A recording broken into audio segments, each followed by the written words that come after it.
चीन से दोस्ती, लेकिन भारत की नाराजगी मोल नहीं। क्या बांग्लादेश दो नावों की कर पाएगा सवारी या डगमगा जाएगी विदेश नीति?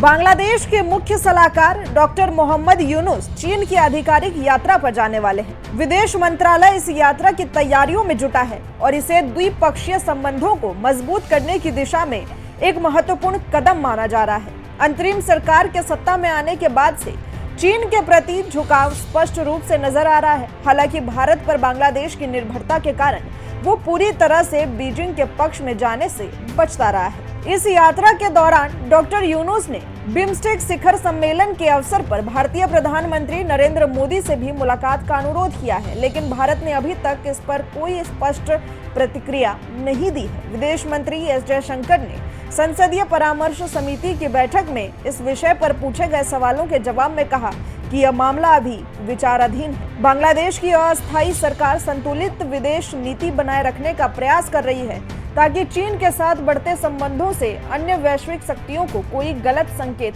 न मिले। अब देखना यह होगा कि क्या बांग्लादेश भारत के साथ अपने रिश्तों को प्रभावित किए बिना चीन के साथ संबंधों को और प्रगाढ़ कर सकेगा। ढाका ट्रिब्यून की रिपोर्ट के मुताबिक विदेश मंत्रालय के एक अधिकारी ने बताया कि चीन राजनीति, व्यापार और विकास सहयोग के संदर्भ में बांग्लादेश के लिए एक महत्वपूर्ण साझेदार है।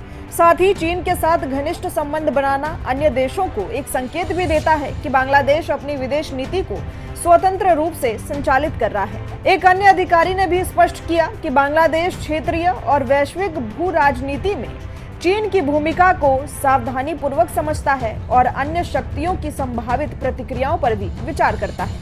उन्होंने यह भी कहा कि बांग्लादेश की राजनीतिक संप्रभुता और उसे अपने निर्णय लेने का पूरा अधिकार है। हालांकि अन्य देशों से संवाद बनाए रखना यह स्पष्ट करना भी आवश्यक है कि बांग्लादेश चीन के साथ किस संदर्भ में वार्ता कर रहा है। बांग्लादेश की विदेश नीति और चीन से सहयोग भारत पर निर्भरता कम करने की नीति का समर्थन करने वाले विश्लेषकों का मानना है कि प्रत्येक देश को अपने राष्ट्र हितों के अनुसार विदेश नीति तय करने का अधिकार है और इसी आधार पर बांग्लादेश भी स्वतंत्र निर्णय ले सकता है। चीनी राष्ट्रपति शी जिनपिंग द्वारा शुरू की गई वैश्विक विकास पहल, वैश्विक सुरक्षा पहल और वैश्विक सभ्यता पहल भी इस यात्रा के दौरान चर्चा का मुख्य विषय हो सकती है। चीन ने 2022 में पहली बार बांग्लादेश में वैश्विक विकास पहल लागू की थी और इस यात्रा के दौरान इसे और विस्तार देने की संभावनाएं तलाशी जा सकती है। बांग्लादेश में हाल ही में हुए राजनीतिक परिवर्तन के बाद अल्पसंख्यकों की स्थिति को लेकर चिंताएं बढ़ गई है।